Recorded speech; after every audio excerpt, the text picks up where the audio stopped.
नमस्कार बच्चों। कक्षा 9 का जो अध्याय संख्या 3 पढ़ रहे थे उसका पार्ट सेकंड अपने पढ़ने जा रहे हैं। प्रथम पार्ट में हमने जान लिया कि किस प्रकार से प्रथम विश्व युद्ध में जर्मनी की हार होती है और उसके परिणाम स्वरूप जर्मनी में एक नई राजनीतिक परिस्थिति सामने आने वाली है जो वाइमर गणराज्य का जन्म के रूप में जर्मनी के लोगों के सामने रखी जाती है। देखते हैं वाइमर गणराज्य है उसकी स्थापना किस प्रकार से होती है। जब क्या है, जर्मनी के अंदर राजा ने पद त्याग कर दिया तब जो राजनीतिज्ञ लोग थे उन्होंने नई राजनीतिक संरचना या राजनीतिक व्यवस्था के जन्म का उनको क्या है अच्छा मौका प्राप्त हुआ। इसी सिलसिले में क्या है, वाइमर में एक राष्ट्रीय सभा की बैठक बुलाई गई। ठीक है, वाइमर में एक राष्ट्रीय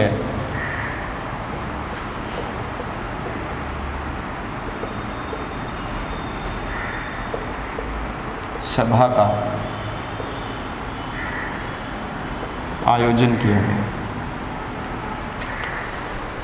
उसके उपरांत वहाँ पर संघीय आधार पर एक लोकतांत्रिक संविधान पारित किया गया। संघीय आधार पर एक लोकतांत्रिक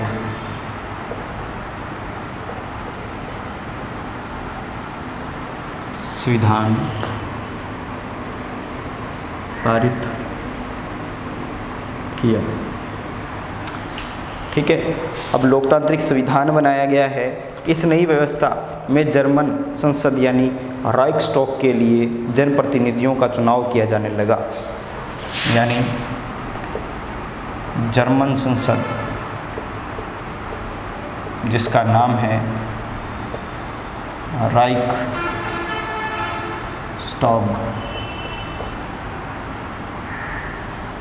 राइक्सटॉग जो थी उसके लिए क्या है, जनप्रतिनिधियों का चुनाव किया जाने लगा। के लिए प्रतिनिधि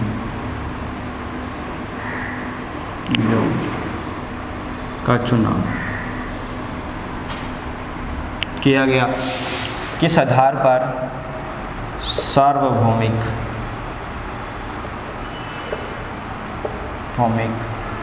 वैश्विक मताधिकार, यानी इसमें कोई भेदभाव नहीं किया गया जर्मनी के लोगों के साथ। उनको क्या है, सार्वभौमिक वैश्विक मताधिकार दिया गया। महिलाएं भी शामिल थी इसमें। और क्या है, वाइमर गणराज्य का जो लगातार निरंतर किस प्रकार से उसका निर्माण होता है वो स्टेप बाइज अपने पढ़ रहे हैं। ठीक है, तो सार्वभौमिक वैश्विक मताधिकार के द्वारा क्या है, जो जर्मनी की संसद थी राइक्सटॉग, उसमें क्या है प्रतिनिधियों का चुनाव किया गया। और यह चुनाव क्या है, सार्वभौमिक वैश्विक मताधिकार के द्वारा था। लेकिन यह नया गणराज्य को जर्मनी के लोगों को पसंद नहीं आ रहा था। यानी बना किस प्रकार से है, राजा पद त्याग करता है क्योंकि जर्मनी की हार हो जाती है। वाइमर के अंदर एक राष्ट्रीय सभा का आयोजन किया जाता है और उस सभा में यह तय किया जाता है संघीय आधार पर, यानी जो गुट थे, राजनीतिक ये पार्टियां थी, उनके विचारों के आधार पर एक लोकतांत्रिक संविधान पारित किया गया। उस संविधान के द्वारा क्या किया गया कि जर्मनी की जो संसद होगी उसको जो जनता के द्वारा चुने गए प्रतिनिधि होंगे वह क्या है, उस शासन व्यवस्था को संभालेंगे। ठीक है, यानी एक प्रकार से लोकतांत्रिक शासन पद्धति रहेगी। ठीक है, और उसको चुनाव करने के लिए किसका प्रयोग किया गया, सार्वभौमिक वैश्विक मताधिकार का प्रयोग किया गया। तो यह वाइमर गणराज्य के जन्म का पूरा विवरण रहता है। अब बात करते हैं लोगों को वाइमर गणराज्य पसंद क्यों नहीं आ रहा था। उनके द्वारा चुना गया था लोकतांत्रिक व्यवस्था जो दुनिया की सबसे अच्छी क्या है शासन पद्धति मानी जाती है, वह शासन पद्धति के द्वारा चुना गया राज्य या गणराज्य भी लोगों को पसंद नहीं आ रहा था। उसके पीछे का कारण क्या है वो देखते हैं। देखिए, लोगों को पसंद नहीं आ रहा था जर्मनी के लोगों को। इसकी एक वजह तो यह थी कि पहले विश्व युद्ध में जर्मनी की पराजय के बाद विजयी देशों ने उस पर बहुत कठोर शर्तें थोप दी। प्रथम रीजन, पहला क्या था रीजन, विजयी देशों द्वारा जर्मनी पर कठोर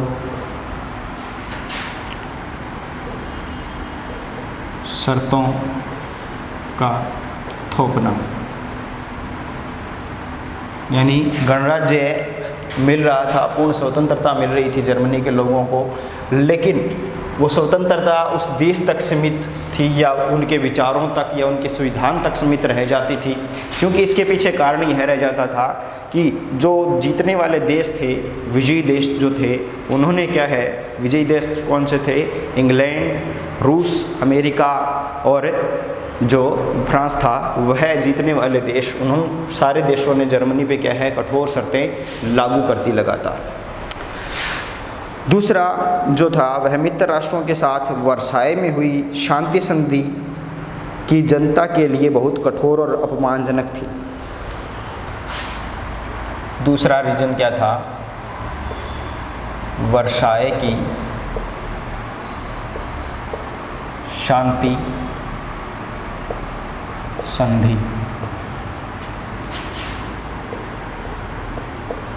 अब उसका नाम जो है वर्साय की संधि का जो है वो नाम ही क्या है, शांति संधि है। ठीक है, जर्मनी के लोगों हेतु अपमानजनक। अब जो वर्साय की संधि होती है या वर्साय के अंदर जो शांति संधि होती है, ये सारे के सारे जो राष्ट्र हैं, जीतने वाले, हारने वाले, वो एक प्रकार की शांति संधि वहाँ पर करते हैं और वो नाम की शांति संधि रहती है, जिसमें क्या है, जर्मनी के लिए जो शर्तें थोपी गई थी वो वहाँ के लोगों के लिए बहुत ज़्यादा अपमानजनक थी। अब इसके पीछे कारण देखते हैं। देखो, सीक्वेंस अपना बनाते हैं। देखो, जब जर्मनी का एकीकरण हुआ, जर्मनी का एकीकरण हुआ, यूनिफिकेशन ऑफ जर्मनी, ठीक है, जर्मनी के एकीकरण के समय क्या किया गया, जर्मनी के जो वॉइस रॉय थे, ठीक है, और वहाँ के जो राजा थे, राजा वॉइस रॉय या फिर कह सकते हो चांसलर, ठीक है, उन्होंने क्या है, जो फ्रांस के अंदर राजा था उसके लिए बहुत ही अपमानजनक कार्य किया था। जब जर्मनी का एकीकरण के थर्ड पार्ट के अंदर, जर्मनी के एकीकरण का अगर थर्ड पार्ट देखें अपने, जिसके अंदर क्या है, फ्रांस से युद्ध होता है, फ्रांस से युद्ध होता है और उस युद्ध में विजय होती है, विजय जर्मनी की होती है। और उस जर्मनी के एकीकरण के समय जब फ्रांस युद्ध होता है और उस युद्ध में जर्मनी की विजय होती है, तो जर्मनी के जो राजा और चांसलर थे, उन्होंने फ्रांस के राजा के साथ उसी वर्साय के महल में क्या है, बहुत ज़्यादा बुरा व्यवहार किया था। जो जीत की खुशी मनाई गई, पार्टी बनाई गई या एकीकरण की जो पार्टी बनाई गई थी जर्मनी के द्वारा, वो उसी वर्साय के महल में बनाई गई थी। अब होता यह है कि टाइम थोड़ा चेंज होता है, विश्व युद्ध की शुरुआत होती है और शुरुआत में जर्मनी जो अपने सबसे कट्टर दुश्मन, किससे, फ्रांस से, और फ्रांस का सबसे कट्टर दुश्मन कौन हो जाता है, जर्मनी से, इससे कुछ क्षेत्र जीत जाती है। जैसा कि मैंने बताया था, फ्रांस और बेल्जियम के कुछ क्षेत्र जीते जाते हैं शुरुआत में जर्मनी के द्वारा, यानी शुरुआत में जर्मनी की जो पावर थी, पकड़ थी विश्व युद्ध पर, वो सबसे ज़्यादा थी। इसके लिए जो फ्रांस जो था वह इसलिए उतावला था कि कैसे न कैसे मैं जीतूं और जो वर्साई के महल में हमारे राजा के साथ बुरा व्यवहार हुआ है उसका बदला जर्मनी से किसी न किसी तरह से लिया जाए। अब वो बदला जो है, एकीकरण के समय का जो बदला था, वो बदला लिया जाता है इसी वर्साई की शांति संधि के समय, जब जर्मनी क्या होता है, जर्मनी के साथ इस वर्साई की संधि में क्या है, बहुत ज़्यादा बुरा व्यवहार किया जाता है। फ्रांस बदला लेना चाहता था, दूसरे जो देश थे वो जर्मनी के साथ इतना बुरा व्यवहार क्यों करते हैं, वो बुरा व्यवहार भी अपने पढ़ेंगे कि क्या बुरा व्यवहार किया गया था। जो दूसरे देश थे उनकी क्या है, बहुत ज़्यादा संपत्ति को हानि पहुंची थी, ठीक है, संपत्ति को हानि पहुंची थी। अब जैसे एग्जाम्पल लेते हैं अपने रूस का, ठीक है, रूस जीतने वाले राष्ट्रों में था हालांकि, लेकिन रूस क्या है, प्रथम विश्व में 1917 में बाहर हो जाता है। पिछले ही चैप्टर में हमने पढ़ा था, बोल्शेविक क्रांति होती है और रूस को क्या है, वहाँ उस समय बहुत ज़्यादा जोखिम उठाना पड़ता है, जैसा कि हमने पढ़ा था प्रथम विश्व युद्ध में, पिछले चैप्टर में पढ़ा था कि रूस में क्या है, आर्थिक संकट आ जाते हैं, लोग भूखे मरने लग जाते हैं, सैनिकों के पास पर्याप्त सुविधाएं नहीं पहुंच पाती है, जिसके कारण वहां पर क्या है, फरवरी और अक्टूबर की दो क्रांतियां होती है और देश क्या है, क्रांतियों से जूझता हुआ आगे बढ़ने का प्रयास करता है। तो जो सारे देश थे जो विश्व युद्ध में आए थे और सिर्फ जर्मनी के कारण जिस विश्व युद्ध की शुरुआत हुई थी, तो वो सारे के सारे देश जो थे वो जर्मनी से बदला लेना चाहते थे और बदला लेने के लिए उन्होंने जर्मनी के साथ इतना ज़्यादा बुरा व्यवहार किया, क्योंकि बदला लेना था उनको जर्मनी से, ठीक है। अब जर्मनी जो था वो समय में तो जर्मनी साम्राज्य था, ठीक है, लेकिन जो शर्तें थोपी गई ना, ये कठोर शर्तें थोपी गई, ठीक है, वो वर्साई की शांति संधि में जो कठोर शर्तें थोपी गई वो किस पर थोपी गई, वाइमर गणराज्य पर, यानी उन लोगों पर थोपी गई जिनका कोई कसूर नहीं था, जो निर्दोष थे, क्योंकि जो बेइज्जती फ्रांस के राजा की गई थी वो किसने की, राजा ने और चांसलर ने की थी, ठीक है, या फिर जो युद्ध शुरुआत करवाने वाले थे वो कौन थे, राजा थे या वहाँ के चांसलर थे, ठीक है। लेकिन जो भुगतना पड़ा वो किसको भुगतना पड़ा, वहाँ की लोगों को, जर्मनी की जनता को या वाइमर गणराज्य की जनता को क्या है, भुगतना पड़ता है। और वो कितना बुरा भुगतना पड़ता है वो अभी अपने पढ़ते हैं। तो इसकी शुरुआत जो रहती है अपमानजनक संधियों की या अपमानजनक जो बातें होती हैं वो प्रथम विश्व युद्ध से पहले की चली आ रही थी, इनके आपसी भेदभाव चल रहे थे। तो इस समय होता क्या है, इस संधि की वजह से जर्मनी को अपने सारे उपनिवेश, क्या क्या लॉस हुआ जर्मनी का, सारे उपनिवेश 10% जनता, जर्मनी की 10% आबादी, 13% भूभाग, 13% भूभाग, 75% लोह भंडार, यानी एक राष्ट्र के लोह भंडार 75% मात्रा तक उससे छीन लेना, यानी उसके औद्योगिक विकास को पूर्णतः छीन लेना जैसा था जर्मनी के लिए, ठीक है। 75% लोहा भंडार, 26% कोयला भंडार, 26% कोयला भंडार, और इसके अलावा फ्रांस, पोलैंड, डेनमार्क, लिथुआनिया के हवाले कर दिए गए। यानी ये सारे के सारे इतना जो मैटर था उनका जर्मनी का, वो France, Poland, Lithuania, France, Poland, Lithuania और इसके अलावा डेनमार्क को सौंप दिए गए। डेनमार्क यानी उस राष्ट्र की हर प्रकार की संपत्ति या हर प्रकार के जो उपयोगी संसाधन थे, सबसे उपयोगी संसाधन जनता वहाँ की, 10% लगभग जनता वहाँ से हटा दी गई। 13% भूभाग उनसे छीन लिया गया जर्मनी से। 75% उसके लोह भंडार और यहाँ तक कि 26% कोयला भंडार भी उससे छीन लिए गए थे, जो उस समय की औद्योगिक स्थिति के लिए एक प्रकार की नींव का कार्य करते थे और आज भी करते हैं। उन चीज़ों को क्या है, फ्रांस, पोलैंड, लिथुआनिया और डेनमार्क में बांट दिया गया इस वर्साई की शांति संधि के तहत, जो क्या है जर्मनी के लोगों के लिए बहुत ज़्यादा अपमानजनक थी।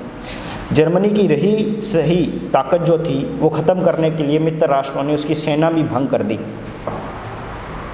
नेक्स्ट जो कार्य रहेगा वो क्या रहेगा,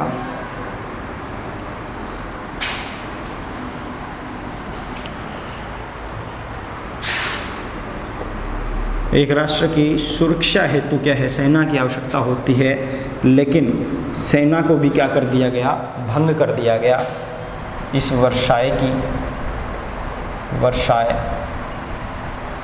संधि के समय। नेक्स्ट क्या रहता है, युद्ध अपराध बोध अनुच्छेद। युद्ध अपराध बोध अनुच्छेद।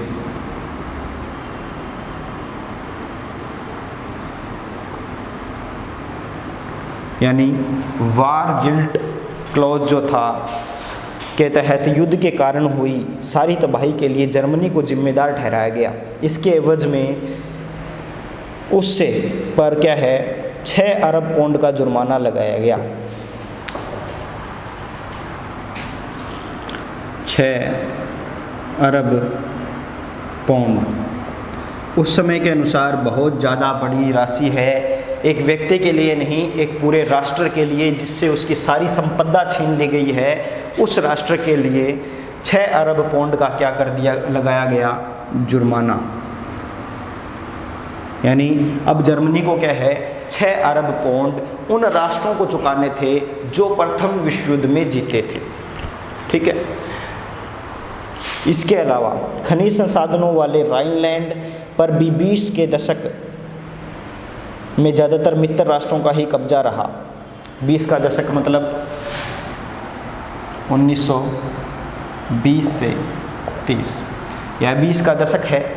ठीक है। राइनलैंड या जो खनिज से परिपूर्ण जो क्षेत्र थे जर्मनी के, उन पर भी क्या है किसका कब्जा रहा, मित्र राष्ट्रों का कब्जा रहा। यानी लगभग 10 वर्षों तक उस देश के अंदर एक गणराज्य की स्थापना हुई है, जिसके लगभग संसाधन जो है वो छीन लिए गए हैं। ऊपर से उस पर क्या है 6 अरब पौंड का जुर्माना लगा दिया गया है और यहाँ तक कि 10 वर्ष तक उसके जो खनिज उत्पादक क्षेत्र थे उन पर भी क्या है जो जीतने वाले राष्ट्र थे उनका कब्जा था। बहुत सारे जर्मनों ने न केवल इस हार के लिए बल्कि वर्साई में हुए इस अपमान के लिए वाइमर गणराज्य को ही जिम्मेदार ठहराया। ठीक है कि इस वाइमर गणराज्य की स्थापना हुई है, यह शांति से रहना चाहता है, युद्ध नहीं करना चाहता। वाइमर गणराज्य लोकतांत्रिक नीति से रहना चाहता है। इसी के कारण क्या है हमारे ऊपर इतनी भारी शर्तों का लगना इसका कारण माना जा रहा था वाइमर गणराज्य को। ठीक है। यानी जर्मनी की जो जनता थी वो उनके दिमाग में ऐसी अवधारणा आ गई थी कि वाइमर गणराज्य जो है उसी की वजह से हमारे लिए यह अपमानजनक संधि की शर्तें जो है वो लगी हुई हैं और लगातार यह वाइमर गणराज्य उनको लगातार ढो रहा है, उनको उनकी शर्तों को पूरा करने का प्रयास कर रहा है, जो क्या है बिल्कुल भी फुलफिल नहीं हो सकती, पूर्ण नहीं हो सकती, क्योंकि इतनी बड़ी मात्रा में जुर्माना चुकाना जिस देश के पास लगभग उसके भंडार जो हैं वो पूरे छीन लिए गए हों। तो हालांकि जर्मनी की जनता सही है एक प्रकार से, इसीलिए वो क्या है वाइमर गणराज्य से नफरत करती थी, जो एक लोकतांत्रिक एक अच्छी क्या है शासन प्रणाली के आधार पर बना हुआ राष्ट्र का जो शासकीय प्रणाली थी वाइमर गणराज्य, उसकी उसको क्या है जनता की नफरत झेलनी पड़ रही थी। नेक्स्ट पॉइंट चलता है अपना युद्ध का असर। युद्ध का असर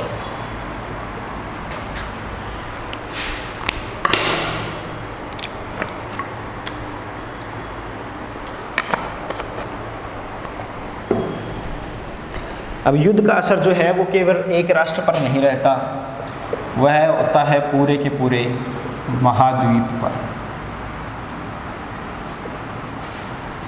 यह जो युद्ध हुआ था उसका असर महाद्वीप पर दो प्रकार से रहता है।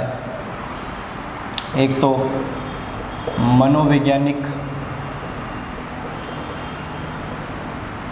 और दूसरा आर्थिक प्रभाव। दो प्रभाव रहते हैं। कौन से महाद्वीप पर? यूरोप महाद्वीप पर।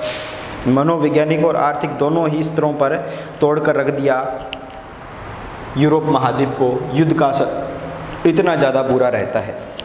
यूरोप कल तक क्या है, यानी यूरोप को क्या है, यूरोप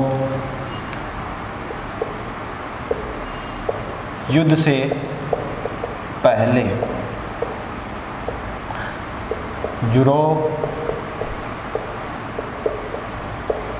युद्ध के बाद। यूरोप युद्ध से पहले क्या है, कर्ज देने वालों का महाद्वीप कहलाता था। यानी यूरोप जो था उसके पास पैसा ही पैसा था, बहुत ज़्यादा पैसा था। वह कर्ज देने वालों का महाद्वीप कहलाता था कि हाँ, कर्जा लेना है, पैसे लेने हैं तो उस महाद्वीप के लोगों के पास मिल सकते हैं। ठीक है। युद्ध होने के बाद कर्जदारों का महाद्वीप कहा जाने लगा यूरोप को। यानी अब वहाँ के जो राष्ट्र थे वो कर्जवान हो चुके थे, जो किसी समय में कर्ज दिया करते थे। यानी जो आर्थिक स्थिति थी वो पूरी उलट हो चुकी थी। अपराधों का हर्जाना नवजात वाइमर गणराज्य से वसूल किया जा रहा था। यानी अपराध किया पुराने साम्राज्य ने।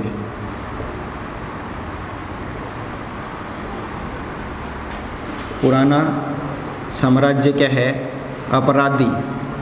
और सज़ा किसको मिल रही है? नवजात वाइमर गणराज्य को। ठीक है। जो अभी अभी बना है उस वाइमर गणराज्य राष्ट्र पर क्या है, हर्जाना वसूला जा रहा था, उससे हर्जाना वसूला जा रहा था। यानी एक प्रकार से उसको सज़ा मिल रही थी पुराने साम्राज्य के किए गए अपराधों की। ठीक है। और उस हर्जाने का मतलब समझते हो ना, कोई गलती कर देता है और उसके बदले में दंड के रूप में उससे कुछ चीज़ें ली जाती हैं तो वह हर्जाना होता है। जैसे क्या है, पैसे वसूले जाते हैं उनसे, या कोई स्थान, कोई चीज़ें उनसे वसूल की जाती है तो वो हर्जाने के रूप में वो दी जाती है। तो हर्जाना भर रहा था वाइमर गणराज्य। यानी ऐसा मान सकते हैं कि ऐश तो की या बुरे कार्य तो किए, पापा ने, और बेटे को क्या करना पड़ रहा है, सारा कर्जा चुकाना पड़ रहा है। यानी सारा का सारा जो भार है, दुख है, वो अब वाइमर गणराज्य पर आ चुका था, जो बिल्कुल ही नया बना था। ठीक है। हर्जाना उसको देना पड़ रहा था। अब क्या है, वाइमर गणराज्य के अंतर्गत की स्थिति को देखते हैं तो इस गणराज्य को युद्ध में पराजय के अपराध बोध और राष्ट्रीय अपमान का बोझ तो ढोना ही पड़ रहा था। हर्जाना चुकाने की वजह से आर्थिक स्तर पर भी यह अपंग हो चुका था। यानी इसमें क्या है, 3 प्रकार की समस्याएं मौजूद हो चुकी थी। एक तो पराजय का अपराध बोध, राष्ट्रीय अपमान का बोझ,